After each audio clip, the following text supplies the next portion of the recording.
कि आप मुझे इस लायक समझें इस पोडियम पे दो शब्द का उद्गार व्यक्त करने का मौका दिए।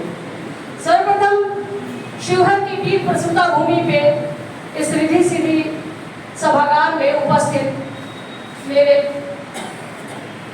समाज के निर्माता, राष्ट्र के निर्माता, शिक्षकगण जो सही मायने में इस समाज का, राष्ट्र का निर्माण करता है, इस राष्ट्र जो जिसपे उसके बुनियाद में छुपे हुए ईंट का निर्माण करने वाले शिक्षकों को, और साथ ही लोकतंत्र के चौथे स्तंभ मीडिया के तमाम बंधु बांधवों, और यहाँ पे उपस्थित हमारे बड़े भाई ठाकुर रत्नाकर जी, समाज सेवी नूतन नंदन जी, राकेश जी, हमारे शिवहर की धरती पे पधारे अखिलेश्वर दास जी एवं तमाम प्रज्ञावान प्रबुद्ध जनों को मैं नमन निवेदित करती हूँ। और एक विशेष अभिनंदन पीछे में बैठे हुए तमाम बेटियों को, बेटों को, नवयुवकों को जो समाज की दिशा और दशा बदलने का कुवत रखते हैं। आप में वो असीम ऊर्जा है जो जमाने के रूप को चंद मिनटों में बदल दे।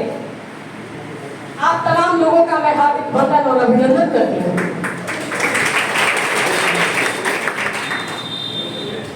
जैसा कि आज हम लोग यहाँ एक विशेष कार्यक्रम प्रतिभा सम्मान समारोह में शामिल हुए हैं और इसकी शुरुआत सत्यम जी ने किया, उनके सोच को नमन करती हूँ कि आप युवाओं के लिए एक उत्प्रेरक का काम करते हैं।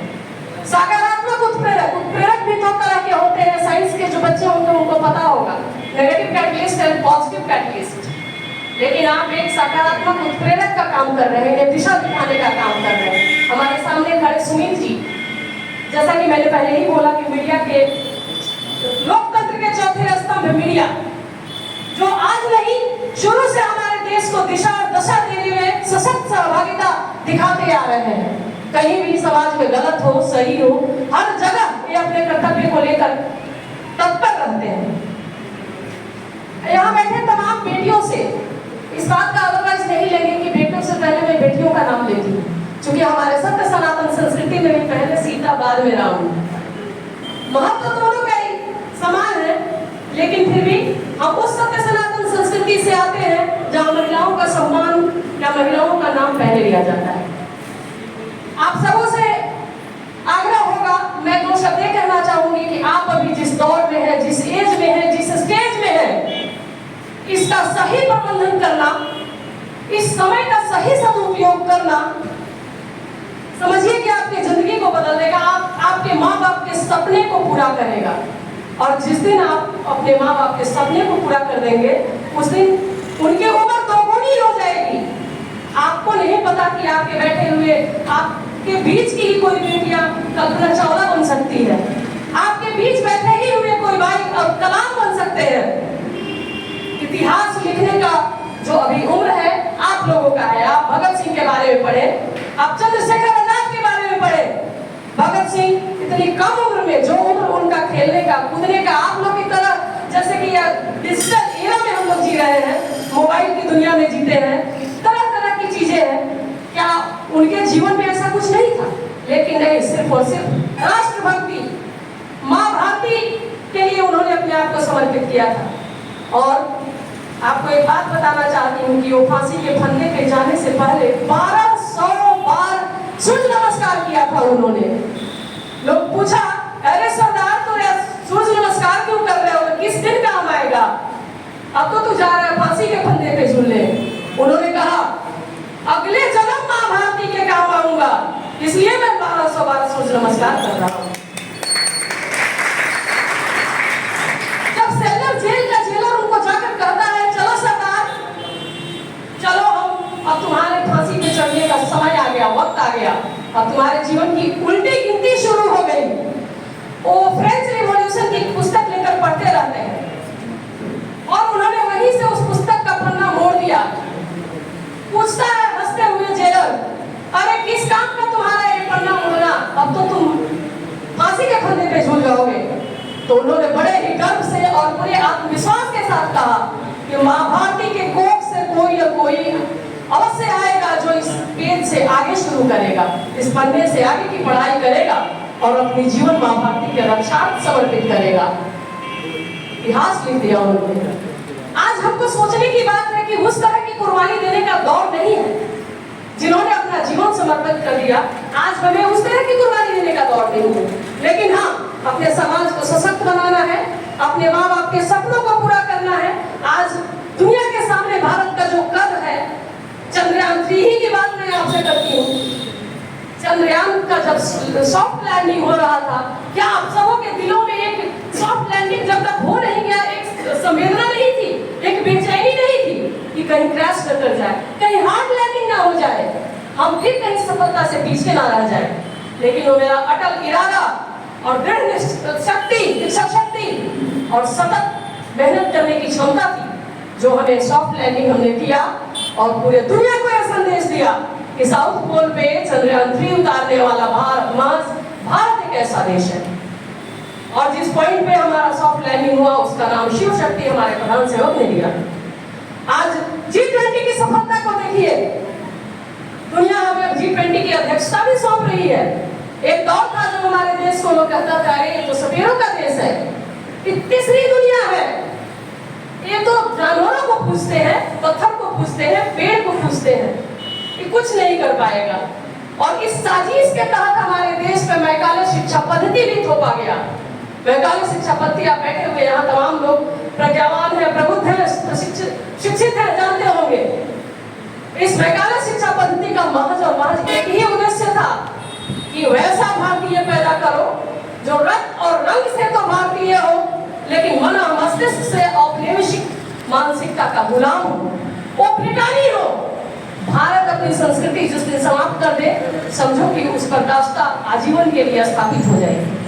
लेकिन वो कहते हैं ना कि रोम भी मिट गया, पोप भी मिट गया, मिस्र भी मिट गया, कुछ तो बात है कि हस्ती मिटती नहीं है। हम भारतीयों की सभ्यता और संस्कृति हाँ दबे जरूर कुछ दिनों के लिए, कुछ ले गए, हमारे संस्कृति को तहस नहस किया गया। उसी का नतीजा है कि आज हमारे आचार्य चाणक्य का तक्षशिला पाकिस्तान चला गया। आज उसी का नतीजा है कि माँ गंगा हमारे साथ रह गई और माँ सिंधु हमसे बिछड़ गई।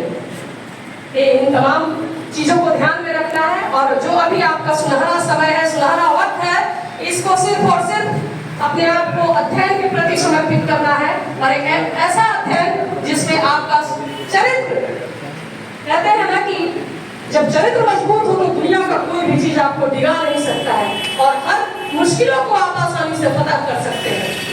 इंसान की सबसे बड़ी मजबूती उसका आचरण है, उसका चरित्र है। इसलिए मैं बेटियों से, खास कर आप बेटी जो भी बैठे हुए हैं, आप लोगों से आग्रह करूंगी कि अपने लिए तो सब जीते हैं, थोड़ा देश के लिए भी जीना है। वैसे भी हमारे गीता में इस बात का जिक्र किया हुआ है कि अपने कमाई का 10वां हिस्सा, हाँ तो मैं आपको क्लियर कर दूं, सिर्फ कमाई की ही बात नहीं है। कमाई आप या तो अपने पढ़ाई का हो, अपने जीवन का वक्त हो, कुछ वक्त अपने राष्ट्र के लिए जरूर दें, देश के लिए नहीं, राष्ट्र के लिए। देश को देने का मतलब है कि आप कुछ पैसा देकर मुक्त हो जाना चाहेंगे। जिस दिन आपके अंदर ये भावना आएगी कि नहीं हमको अपने राष्ट्र के लिए जीना है, उस दिन आपका दिल समर्पण से भर जाएगा, आस्था से अपने देश के लिए आप विवल हो जाएंगे। और वही आस्था होनी चाहिए, वही समर्पण होनी चाहिए। और आप तब कर पाएंगे जब आप अपने पैरों पे खड़े होंगे, आप अपने माँ बाप के संबल बनेंगे, माँ बाप के सपनों को पूरा करेंगे। आज आप ही के जिले से एक लोग बच्चे कोई डॉक्टर बन रहे हैं, कोई इंजीनियर बन रहे हैं, कोई यूपीएससी अभी कंप्लीट किए हैं पढ़राही के, शायद वो आज आपके समाज के आइकॉन बन गए। अरे वो आप ही के बीच से गए थे, कुछ स्पेशल नहीं थे, बस उनका सोच समर्पित था। उनके सामने जब कभी भी ये आता था, क्या बोलते उसके बाधाएं आती थी या विचलित होते थे, तो एक बार अपने माँ बाप के चेहरे को सामने लाते थे कि नहीं पापा, नहीं माँ, हमको तुम्हारे लिए पढ़ना है, हमको देश के लिए कुछ करना है। और उन्होंने अपने लक्ष्य को हासिल कर लिया। इसलिए आप अपने सुनहरे वक्त को बर्बाद न करें, बिल्कुल बर्बाद न करें। और आपके सामने बहुत सारी बाधाएं आएंगी, बहुत सारा विचलन आएगा। जो दौर है, जो स्टेज है, आपको तरह तरह की बातें भ्रमित करेगी। थोड़ा मोबाइल देख लेते हैं, इसमें कुछ और देख लेते हैं, लेकिन अपने दिमाग में विवेक का फिल्टर लगा कर रखें। डिजिटल एरा है, उससे हमको फायदा भी है, उससे पढ़ाई में सहयोग भी है, लेकिन वो आपको विचलित भी करता है। अपने दिमाग में एक विवेक का फिल्टर जरूर रखें कि क्या हमको देखना है, क्या हमको नहीं देखना है।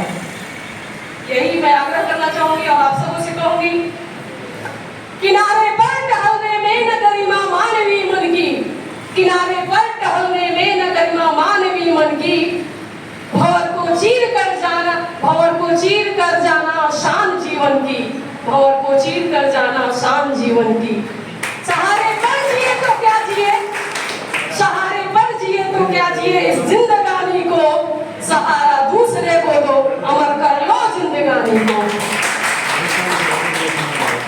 इन्हीं चंद शब्दों के साथ मैं अपने वाणी को विराम देना चाहूंगी। समय की अपनी सीमा है और इसमें जो भी त्रुटियां हुई हो उसके लिए करबद्ध क्षमा चाहती हूँ, खासकर आगे बैठे गुरुजनों से।